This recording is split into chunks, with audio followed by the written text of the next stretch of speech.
early era, if you will, to just be this 1 year because we got everybody back from the team from last year. We need to backfill that back end with more players to continue this momentum. Hey friends, welcome into TexAgs Rewind, presented by our good friends at Specs, 4-time National Retailer of the Year. I'm David Nuno, Nick Savage with me to talk about the show. So, heavy hour of baseball to start things off, Nick, and then a heavy hour of football to close things off. Yeah, best of both worlds, right? I mean, Bronny to kick it off, Billy to close it, and, pretty solid best of both worlds in the middle there on the 9 o'clock hour. That's right. We had Scott Livingstone in here to talk a little baseball. Then we had Braden Gall talk a little football. So it kind of felt like the best of both worlds. Check it out. It's the Rewind. So it was Wednesday, and as we got off the air, maybe within 30 minutes, Caden Sorrell said he was coming back. Mm-hmm. And then it's just an avalanche of things that's happening. Do you have all the names? Because I was trying to look through them before we started the show. So I wrote down a bunch of them. There's Caden Sorrell's stats up on the page. Miles Patton, we talked about a moment ago. Clayton Fresh Corn committed to A&M. Jacob Galloway transferring to A&M. I wrote down Wyatt Sanford reaffirming his commitment to A&M.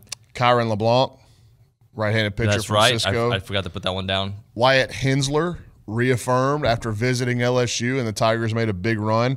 That one was huge. And then, we haven't even – obviously, since Mike Early's gotten the job, he's gotten Jace back, Gavin back, Caden Kent back, Caden Sorrell back, Justin Lampkin back, Caden Wilson back. That was a pretty incredible run. Yeah. And that's why – and then all the other transfers. Have we talked about Gavin Cash? Did that happen when y'all were on? That happened during the week, Okay, yes. Yeah. So, just what he's been able to do in terms of not only roster retention but also new additions. What a week. And the guy walked into a scenario where it was pretty rocky, let's be honest, with all those guys in the portal. And, a lot of the players wanted him to be the next head coach. And Trev Alberts and President Welsh took a shot and took a gamble. It's a roll of the dice, sure.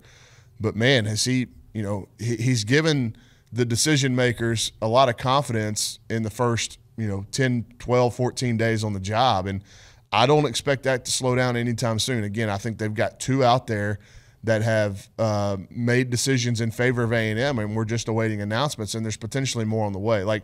They're not done adding players. Scott, that's the thing that Bronny was saying is look, just assume that some of those guys are gone, and if you get them back, great. But Prager, in my mind, that was the way to go out, the way he pitched, right? Now, I would love for him to come back.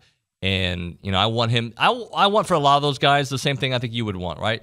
I want you to – whatever you want to happen. If you're ready for the bigs, let's hope you get drafted where you need to be. If you want to come back, let's go. Let's run it one more time. Yeah, I think we got spoiled last year watching these guys play and how good they were and what Ryan did on Friday nights. He was amazing. And so – yeah, it's hard as a fan because you want everybody back, right? You don't want anybody to leave. You want the same team. You don't want Braden to sign, but he's gonna sign, and that's a tough situation because as a fan, you just want everybody back, like I said, and I just think you got to let these guys go, and that's what's going to be important in the Michael Early years of coaching down the road is. How's that backfill look of what players are coming up from behind? Because we don't want the early days of coaching, the early era, if you will, to just be this 1 year because we got everybody back from the team from last year. We need to backfill that back end with more players to continue this momentum. I think the bottom line, and I'll let you go after this, is just that we know what this program can be and is. We felt what it could turn into after Schloss left, we better get and we got the handle, right? So we're still in that same position and maybe even better off.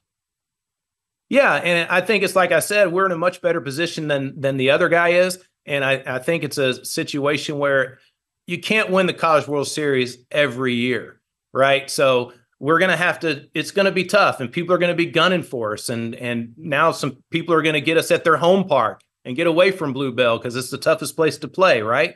So – it's going to be tough to repeat, but the talent we have right now and the roster that they are putting together, I don't see why they can't end up in Omaha again, but it's going to be tough to continue that year after year after year. But we can always be able to battle for an SEC championship for sure. A lot has to happen, and I think there's a great core unit there. What do you think about the job Elko's been able to do, not only keeping players, the retention and beyond, but just like it seems like the structure that he's put in place?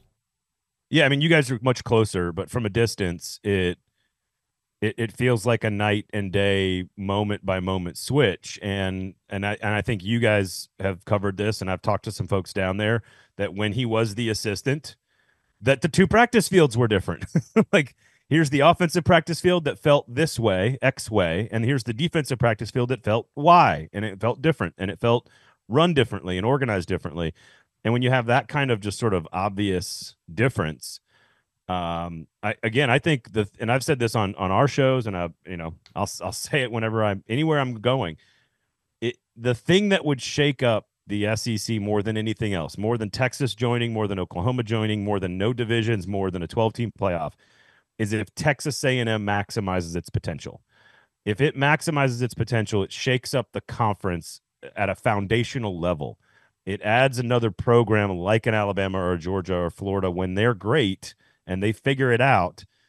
They can run the sport. And so A&M's never really figured that out in the modern era in any conference. And if Elko's the right guy for the job, which it seems like he very much could be, then it totally changes the dynamic of the conference.